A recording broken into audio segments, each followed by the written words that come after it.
कहती कि बाबा हो अपने संथाली भाषा बाबा हो तोरा से के तो बेटा नहीं छो अपनी कन्या के पति नहीं छे बेटा कौन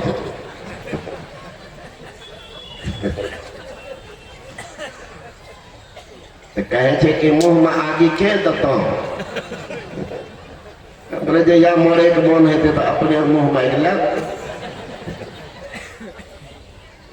गुड़िया के अना बोलबो हम केना बोल पीठ बोलबा में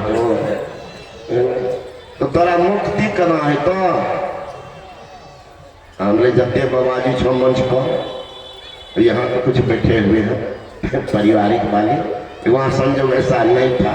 मैं कहा मंच पर जितना छो ना कहा सब निबंध से छो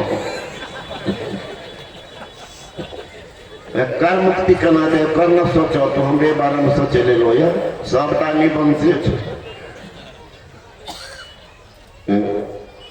तुमने भाई भैया सुगर मिया के जो 16 गो बच्चा उधारे है तो मैं कह रहा था कि बच्चा के प्रति पिता देखिए स्कूल नहीं जाना चाह रहा है, स्कूल नहीं जाना चाह रहा तो बाप पकड़ता है थप्पड़ देता है। अम्मा घर में चुका चुल्ही कर रही है रोटी बना देख लेती है तो दूर के आ जाती। जब वो जानती है कि बच्चा की दुश्मनी बाप को नहीं है कि पढ़ना नहीं चाहता इसलिए मार खा रहा है भेजने की ख्याल कीजिएगा तू जानती है फिर भी आके पकड़ लेती सारी से छुपाती।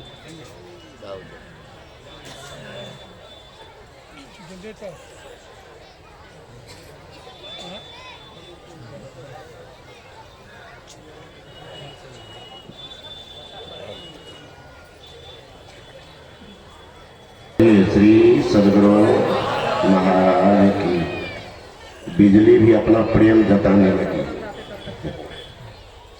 तो पिताजी मार रहे हैं बच्चे को तो माँ देख लेती है देखिए दौड़ के आ जाती। अच्छा आज छोड़ दीजिए देख लीजिए प्रेम आज छोड़ दीजिए आज नहीं जाएगा कल जाएगा छिपा लेती आंचल में लेके चली जाती घर तक कहीं छोड़ देंगे छोड़वा तो फिर देगा। तो पिता से 100 गुना अधिक प्रेम है माँ का। वही माँ कह रही है कि अब क्या होगा बेटा, लेकिन मंत्री जो था वो देखा दौड़ के आए राजा कान में कहता महाराज इनके पिता बेजान हो गए एक मात्र सहारा है माँ का परिवार गुजर जाएगी। महाराज पहले कारण जानिए कि पैसा लाया तब राजा पूछते हैं अरे तुम कहाँ से पैसा लाया छोड़ दूंगा तुम। तब कहने लगे महाराज मेरे अब्बा जान जब बेजान हुए थे तो उनको मेरी माँ कब्र में दाखिल की और कब्र में उनके सिरहाने में एक पैसा रख। जब आपका अनंत हुआ लगा राजकन्या से शादी हो जाएगी तो कंगाली दूर हो जाए। तो माँ से बोली तो माँ बोली कि तुम्हारे पिताजी जब मरे थे तो कब्र में उनके सिरहाने में रखी देखो वही कब्र को खोदे उसी में मिला है महाराज 1 रुपया। राजा पूछता है कि सब मुसलमान रखता है तो उसकी माँ कहती हाँ मुसलमान में रिवाज है कि मरने के बाद उनके सिरहाने में पैसा देते हैं कब्र में दाखिल करते हैं। तब बादशाह कारू ने कहा जाओ तुमको छोड़ देता। सिपाही को हुक्म किया कि जाओ कब्रिस्तान जितना कब्र में लाश है सबको खोद खोद कर पैसा निकालो। ऐसा आतताई कारू लेकिन सब दिन होते नहीं एक समान। एक दिन राजा राज हरिश्चंद्र संपत्ति मेरु समान एक दिन जाए स्वपथ गृह सेवक अंबर हरत मसान सब दिन होते नहीं एक समान। एक दिन राजा राज युधिष्ठिर अनुचर श्री भगवान। एक दिन द्रौपदी नग्न होते हैं, चिर दुसा संतान सब दिन होते में एक दिन सीता रुदन करत है महाविषम उद्यान। एक दिन रामचंद्र मिली तो विचलत पुष्प विमान सब दिन होते में। दो भाई का कारू बादशाह आपस में विवाद हो गया, लड़ाई हो गई, बंटवारा हो गया। अब उस जमाने में कहते हैं कि दोनों में बंटवारा हुआ था हीरा जवाहरात सोना का। तो 18 गंज समझते, ढेला आकाश तरफ फेंकी, जितना ऊपर जाए और नीचे गिरे जगह चिप उसको तो एक गंज। ऐसा 18 गंज हीरा जवाहरात नीलम पुखराज सोना चांदी तो छोड़ दीजिए, वैसे फकल था। तब भी चैन नहीं था, वह भागा को बंटवारा हो गया। अब भाई भाई का दुश्मनी सबसे खराब। कभी मत कीजिए महाराज, कभी भाई भाई में दुश्मनी मत कीजिए, प्रेम से बांट लीजिए, नहीं मन मानता है। लेकिन झगड़ा मत कीजिए। आजकल के नौजवान को देखता हूं बड़ी दुर्दशा, बंटवारा होता देखते दरवाजा पड़ा है। अब कुछ दिन के बाद में वहां दरवाजा से लेकर के 5 इंची का दीवार बरंडा सीढ़ी को भी आधा कर दिया। सीढ़ी पर पे खिंचते अंगना में भी 5 इंची के बरंडा पड़ते। पूछेंगे आपके भाई का क्या हाल था? नहीं पता। आपका मित्र जो सऊदी अरब में है, हाँ बाबा उनका प्रमोशन हो गया। मैं कहता अरे बेवकूफ, 7 समुद्र के पार में दूसरा खून, उसका पता तुमको। अब 5 इंची के बगल में भाई है, एक खून, उसका पता नहीं।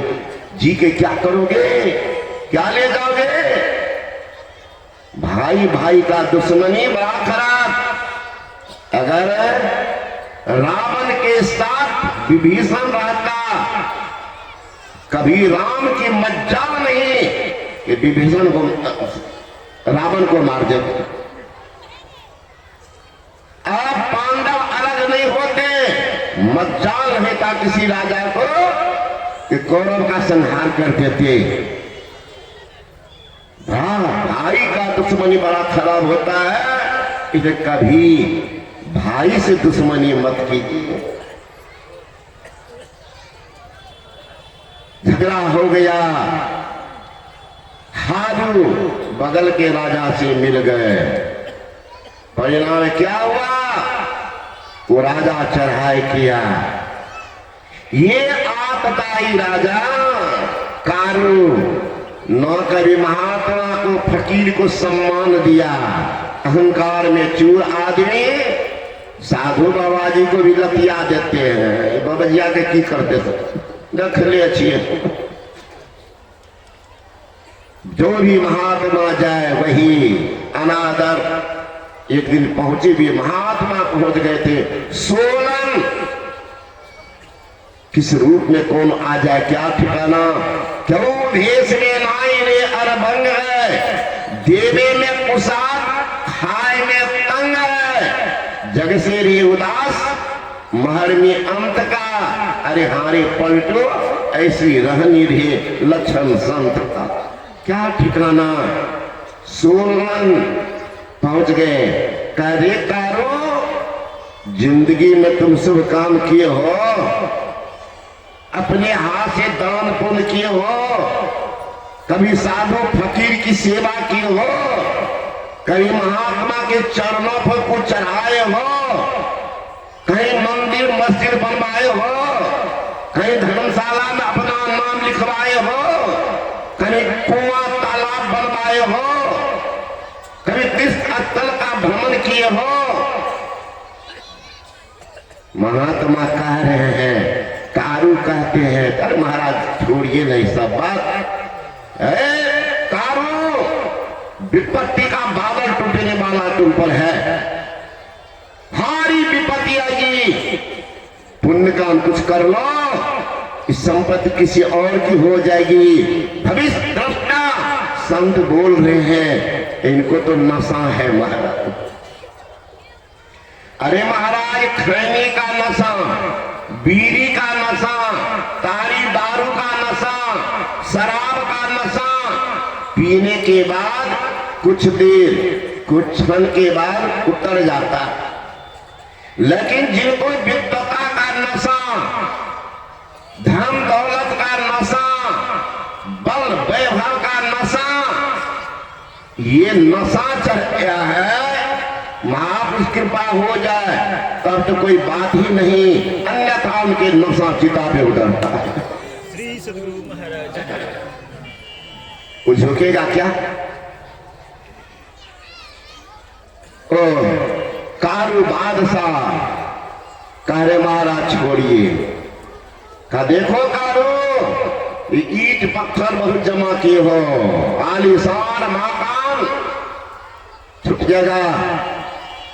कारू कुछ पुण्य काम करो। कहा जाइए हमारे यहां से। कहा मैं जाता हूं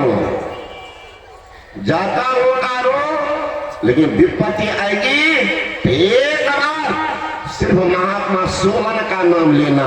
देखना जिसको तुम अपमान करके भेज रहे हो, नाम में कुछ दम है कि नहीं, अब कर्म में क्या है वो तो बाद में पता चलेगा।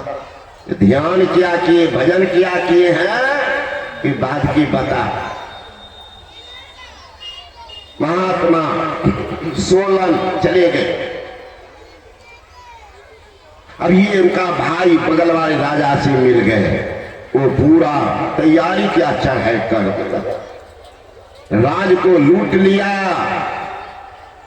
सब खजाना का अधिकार प्राप्त किया, खजाना को लूट लिया, कारू को बंदी बना लिया, खींच करके ले गया राजा के सामने।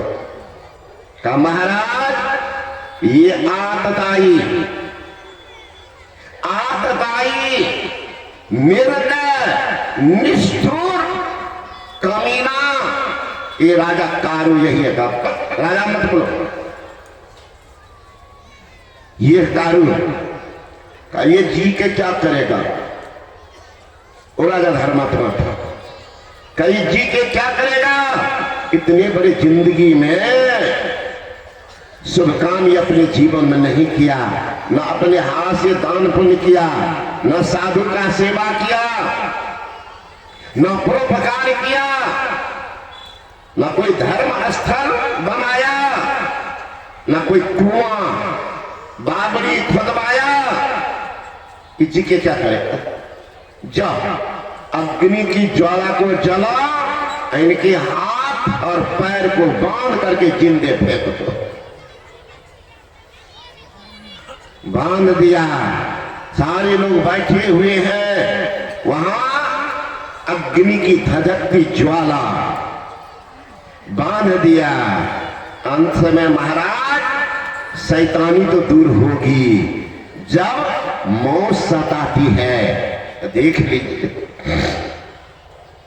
अरे महाराज भूख लगती है तो भोजनालय याद आती है, जब प्यास लगती है तो पनघट याद आती है, जब शर्म लगती है तो घूंघट याद आती है, जब रोग सताती है तो मौत याद आती है, जब वियोग होती है तब जोग की बात होती है। मौत आ गई है सामने, का कारू को फेंक दो। उठा के ले गया हाथ पार जकड़ करके, जो ही फेंकना चाहा अनायास में उसे आवाज आती है, या सोलन या सोलन या सोलन या सोलन। और हाथ मत सुने, मत खिंच के ला। सोलन को जानता था, बहुत बड़ी त्यागी परोपकारी महात्मा है सोलन, बहुत बड़ी तपस्वी भी है। तपस्या करके अपने को कुंदन बना लिया है, सारा चीज जलता है आग में तो राख आंख बनता है, और सोना जब जमता है तो कीमत बढ़ जाता, कुंदन हो जाता है।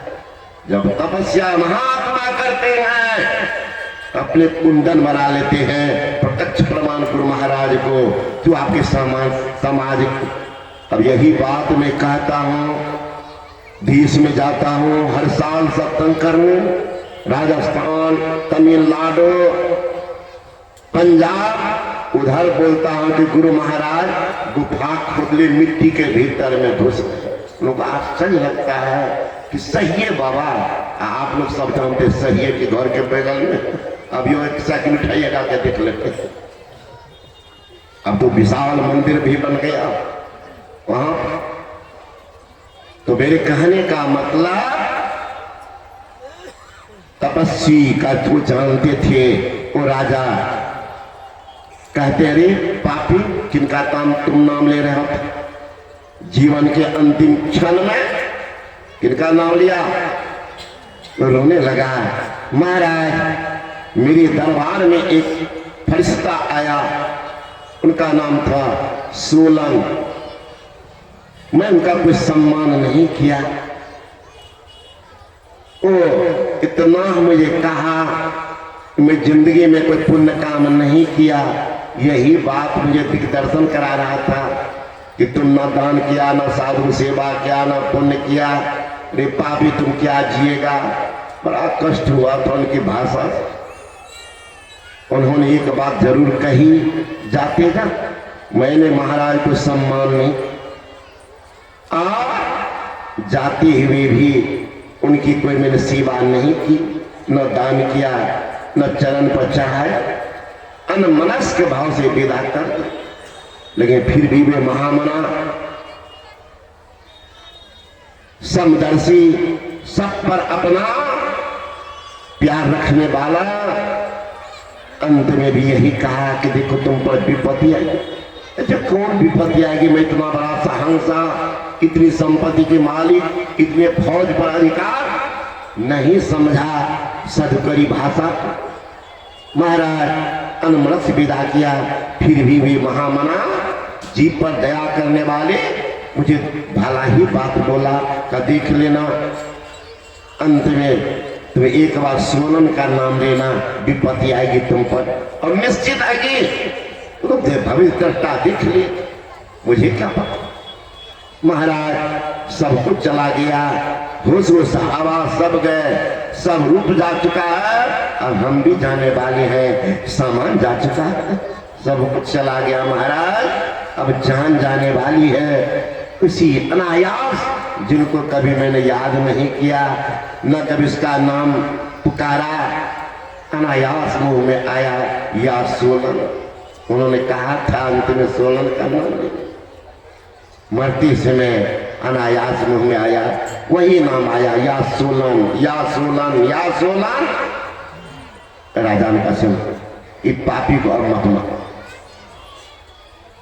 मत मारो, पाप का भाजन क्यों बनो, क्योंकि अंत समय में महापुरुष का नाम लिया, छोड़ दो, जंगल की तरफ उनको भगा दो, जंगली जानवर खा जाए। छोड़ दिया, जंगल के तरफ चिल्लाने लगा,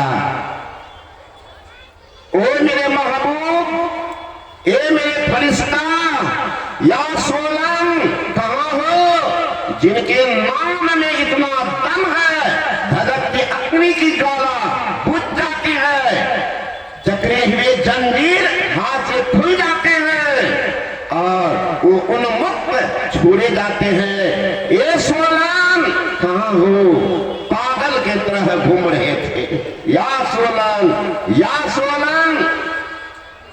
विरह जब प्रगाढ़ होता है तो भगवान स्वयं आ जाते हैं।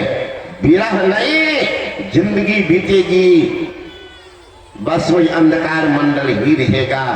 विरह जिनके भीतर में उत्पन्न हो जाए तो विरह जो है वो अंधकार को भरा देते हैं। विरह था भीतर में, सोलन गुफा से निकलते हैं। कहा याद है चरण पे गिर गए। महाराज उस समय ध्यान नहीं था, अब ज्ञान हुआ है, लेकिन जीवन का अंतिम क्षण। अब फिर भी दयावसान चित्ते यद्यपि भावेत तत्तदेवा भवे जीवा इत्येव जन्म कारणम। देह त्याग समय में जीव जो जो भावनाएं करता है, यही होता जन्म का कारण। बैठ करके ध्यान करो, सोना की बात मान करके कारो। तपस्या में रत हुए, परिणाम हुआ और सच्चे सतपद को प्राप्त कर गए। कि मेरे कहने का मतलब है कि अभी आप लोग काम सुन ली, गरुड़ जी महाराज के संवाद को सुनते, काम सुन लीजिए। महाराज भी बड़ी तपस्या की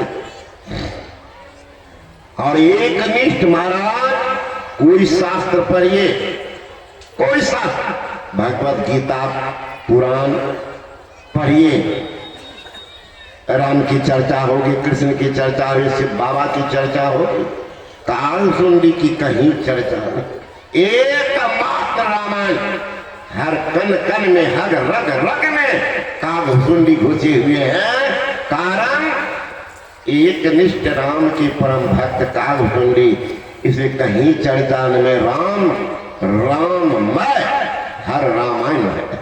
काल सुंडी त्यागी थे, तपस्वी थे, सहाय गलाए थे। उन्हीं से पूछ रहे महाराज जीव का परम कल्याण कैसे। कौन पूछते हैं? राजा।